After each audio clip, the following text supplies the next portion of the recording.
Yeah, I did change, and I'm really glad I changed. This One's Wife. Why Hollywood Keeps Quitting on Them. Hello, I'm H.G. Tudor. This One's Wife is a mediocre actress who was unheard of. Repeatedly, she has sought to revise history by maintaining that she was immensely popular because Suits was well known. Suits has become more well known as a consequence of the fact that she married a ginger prince and therefore received a platform from which she could keep banging on about the fact that she was in Suits. Nevertheless, she was never an A-lister. She was never part of Hollywood.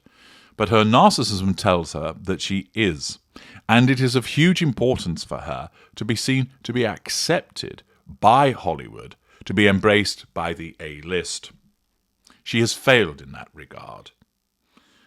Those A-listers that have talent, that have charisma, that have worked hard to get to the position that they have, resent this grifting Janie-come-lately. They don't see her as one of them. And her grasping attempts to elbow her way into their midst have been roundly rejected.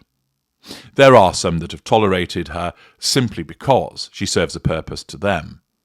But as we have seen, A-listers such as Gwyneth Paltrow have repeatedly poured scorn on her, repeatedly trashing her in subtle ways.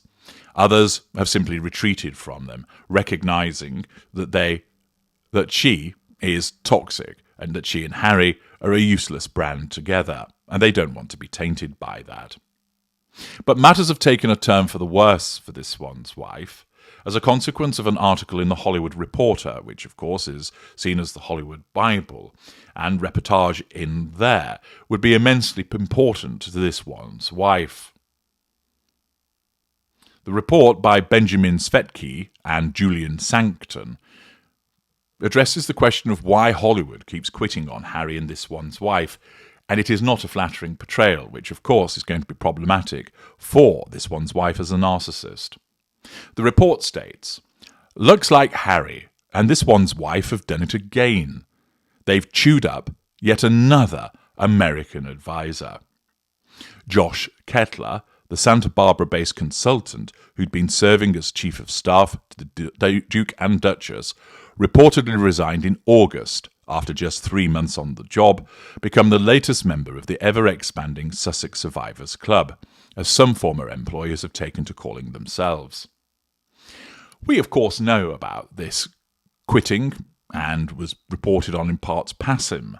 However, the regurgitation of this news in the Hollywood Bible is problematic to this One's Wife because it is a threat to control, and it highlights that she is being watched and criticised by an organ that she would want to praise her. Before Kettler, the report continues, there was Toya Holness, who was their global press secretary until 2022, and Christine Weil Schirmer, the one-time Pinterest communications director, who quit as Harry and this One's Wife's PR head in 2021. Samantha Cohen, this One's Wife's top aide and private secretary, departed the same year. Earlier, there was Kaylee Thomas Morgan, a Sunshine Sachs partner, who started repping this One's Wife when she was still a commoner, when she appeared on Suits, adding Harry to her client roster when they became engaged and then helping them set up their own internal comms operation when the couple moved to California.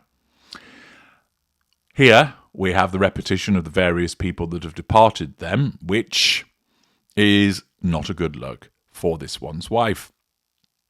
Sources tell Rambling Reporter, which is the section of the Hollywood Reporter that this article belongs to, that Morgan stopped repping them around 2020 because the Sussexes stopped paying Sunshine Sachs for its services, although the PR firm denies that was the case. Other members of the Survivors Club include Catherine St. Laurent, who lasted a year as head of the Sussexes charity Archwell, Archwell COO Mandana Dayani, content chief Ben Browning, who got Harry and this One's Wife's documentary on Netflix before bolting for Film Nation, and marketing chief Farah Taylor. All of this, of course, is not good for it to be repeated. Why'd they all leave? What explains the churn? Everyone's terrified of this one's wife, claims a source close to the couple. Pausing there.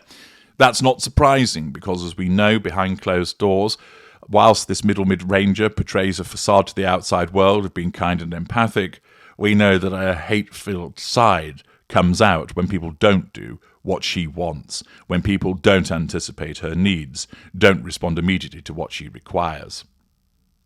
She belittles people, form of manipulation. She doesn't take advice, sense of entitlement, she knows best.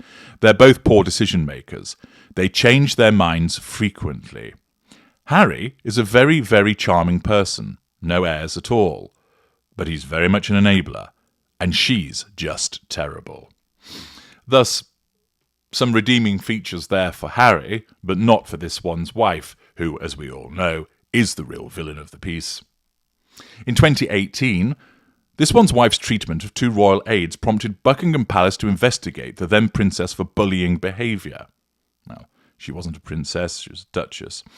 Though the results of the inquiry were never released, this one's wife denounced the effort as a calculated smear campaign, nullification of threat to control. But some of the couple's stateside staff members also received reserved special bile for this one's wife, whose reported penchant for noisy tantrums, heated ignited fury, and angry 5 a.m. emails, lack of boundary recognition, has earned her the in-house moniker Duchess Difficult. She's absolutely relentless, says one source. She marches around like a dictator in high heels, haughtiness, fuming, ignited fury, and barking orders, sense of entitlement, assertion of control. I've watched her reduce grown men to tears, belittlement. Their unsparing portrait of her is in marked contrast with the kinder, gentler image this one's wife has been painting of herself. Facade management. In recent years, the former princess has been an ardent admirer of best-selling Texas self-help author Brené Brown, not sure why they keep calling her former princess anyway, who urges readers to cultivate gratitude and joy in their lives. While touring Colombia with her husband last month, this one's wife said her new attitude of gratitude had led her to a chapter of joy. If you're going to be grateful for your life, you have to be grateful for all aspects of it, she said. And in an episode of her Archetypes podcast, this one's wife spoke about the challenges she has faced asserting herself and overcoming her natural reticence in professional situations, which of course is a load of bollocks and was a pity play. I find myself cowering and tiptoeing into a room, and the thing I find most embarrassing, she doesn't experience embarrassment, when you're saying a sentence and the intonation goes up like it's a question, and you're like, oh my God, stop, like whispering and tiptoeing around it. Just say what it is that you need. You're allowed to set a boundary. You're allowed to be clear. It doesn't make you demanding. It doesn't make you difficult. It makes you clear. Which, of course, demonstrates the way that she tries to portray herself through a facade, which is at marked contrast to what everybody says in relation to how it is working for her.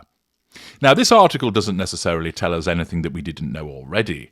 But the point is, for this to be regurgitated in the Hollywood Reporter, first of all, is a threat to control because it's being repeated now. This was only released yesterday. But moreover, it's particularly problematic because, as I mentioned earlier, it's an organ that would carry some weight in the world of this one's wife. And for them to lambast her in this way, to demonstrate that she's a horrible person, that she's this dictator that's fuming and issuing barking orders at people and reducing grown men to tears, etc., with this churn of staff, portrays her in a way that she does not want to be seen, and certainly doesn't want a publication such as the Hollywood Reporter to see her as. It's in direct conflict to her need to be seen as this wonderful person by Hollywood. Thus, it strikes at the very heart of what she wants to be and demonstrates to the world what many people see her as, and thus is a threat to control as a consequence of what it contains and the fact that other people will see it and talk about it further. Not a good look at all for this one's wife, and once again something that will undoubtedly have her fuming and barking orders. I'm H.G. Tudor. Thank you for listening.